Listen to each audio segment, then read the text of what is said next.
Good evening. My name is Roger Newman, and I started hanging around a group called FaithWorks about a year ago, and it's a pretty inspiring group. And I've been introduced to a number of people that you could say need a little help from time to time. And I've been introduced to Kristin Lang and her family, really quite an amazing family, as they've endured a great deal of difficulty. So I've been kind of given the task to see what I could do to help the Lang family out. And recently we just did some repair on her cars, and we're also got it on our hit list to see if we might be able to improve the trailer that she's living in by finding her another place that's got one more bathroom and another bedroom in it. And we're out at Woodlands Estate, a trailer park out by Addison Oaks, and it's kind of nice out here, and she'd like to stay. I'm looking forward to introducing the Lang family to you. Well, my name is Kristin Lang. I have 3 children. I have a daughter who's 16, my son who's 12, and Blake who's 10, and we've been going through a lot of medical stuff with Blake. Even though he's 10 years old, he has been having 33 surgeries. Sorry. He's been in remission for leukemia. He's had the heart surgeries. He's had a little axio, which was a terminal surgery that we had corrected in Philadelphia, and traveling back and forth, things are really expensive and hard. So upon that time, my furnace stopped working in the wintertime, and I reached out to FaithWorks and spoke to Bill Papino, and he came out to my house, and it wasn't an interview. It was more so a lesson because there's times I want to give up, and hearing his words and hearing him talk to me and telling me that everything happens for a reason, even though it's hard every day, not knowing what's going to happen with Blake or my other kids, and he was going to look into getting us a furnace and to keep them warm. So he did that, and when he came out to my house, he said, "Where are you sleeping?" I said, "Well, I sleep on the couch. I have a mobile home with 2 bedrooms, and my daughter has her own room, and the boys have their own room." And he says, that doesn't seem right for you to be sleeping on a couch. I said, "I've been doing it for 15 years, 16 years. That's what I'm used to." And he says, "Well, why don't we work on getting you a bigger place?" And I said, "Okay, I've never heard those words."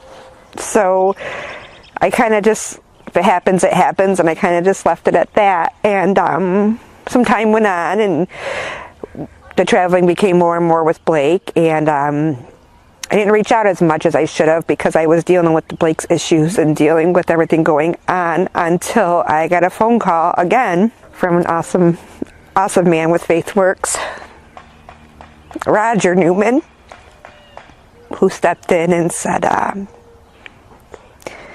not how things are, what can I do for you? It was more, how are things going and what can we do to make it easy to lift some of the burden? What do you say to somebody who tells you that?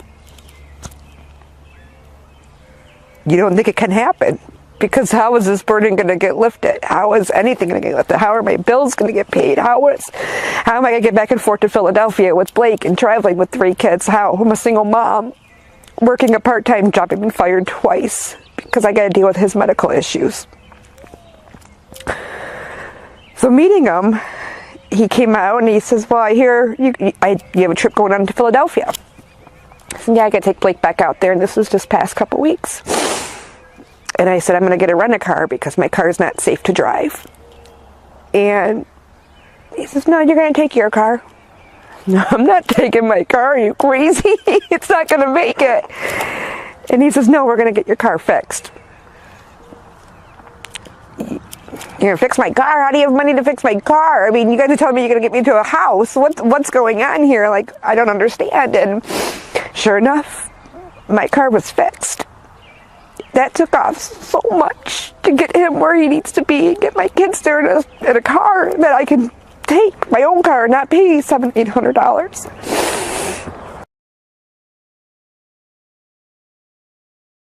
Blake has a lanceolaxial instability, and what that is basically the spine wasn't connected to the top of the skull. There was nothing holding it in place. It's common for Down syndrome, but it's not common for Down syndrome, if that makes any kind of sense. It's really strange, but they don't do the surgeries out here for it. They're not experienced with it. They can try it, but do you put your child's life in someone that can just gonna try it? It's kind of scary, especially when he's been through so much already. So researching, I found a doctor who specializes it in Philadelphia at Shriners Hospital, which is an amazing hospital. Amazing. They have reached out and helped us so much. And we showed him the x-rays, and he said, "No, what? Bring him out here. We'll help you. If you need a place to stay, bring him out here." The gap was so wide when Blake's neck that if he would have fell or missed a step while walking, it would have snapped and killed him. So he went on living that way for quite some time until we can get out to Philadelphia.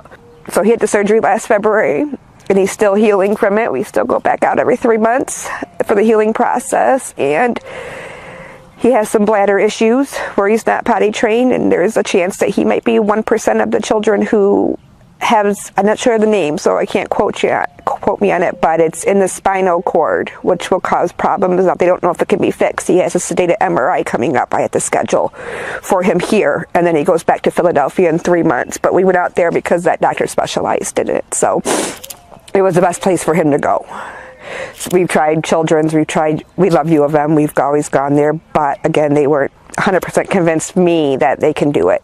And there's so many risks. You're going into the spine, you're going into the back of the skull. So they took out 9 of his ribs and infused this gap because it was so dangerous for him to even be out and about with that. He couldn't play sports. He couldn't be a kid. He was stuck at home on the couch. You were fragile with him. He couldn't do anything, and now he's wrestling. I mean, he wasn't supposed to walk past 2 because he had so many issues, and they didn't think he would walk. He wasn't a walker for quite some time. He took a rough patch, and a lot of my other kids took a back seat to it all because they had to witness it all. So it's made them the person that they are, which I'm very grateful. But I still ask God, why? You always want to know why it happens to you. Why a single mom who doesn't make any money? Why does something like this happen? But then talking to Roger, and he says, you don't ask the questions, why you take it. And you learn from it, and it makes you the person that you are. And he reminds me that you're a great mom. And I don't hear those words very often. At all do I hear I'm a great mom. So to hear that from somebody is huge. When he was telling me that the things that could happen, because I mean, my house has holes in the floor, the roof leaks, and we've been living this way. This is normal to us. This is normal to my kids. And hearing him come in and say, well, how would you like a dishwasher? How would you like to have your own room? How would you like to be able to put your stuff someplace? And I've had the issues of, well, if you live in a 2-bedroom place, is that okay if you sleep with your kids? Like, it's dangerous. Things can happen. And hearing the hope that he gave me that this could happen, at first may sound awful, but I didn't believe it. I thought, okay, well, this is just, they're going to come out and they're going to fix my furnace and we're going to have heat. That's not what happened.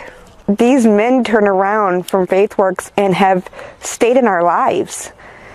I have had breakdown moments where I can call and email them, and what can we do?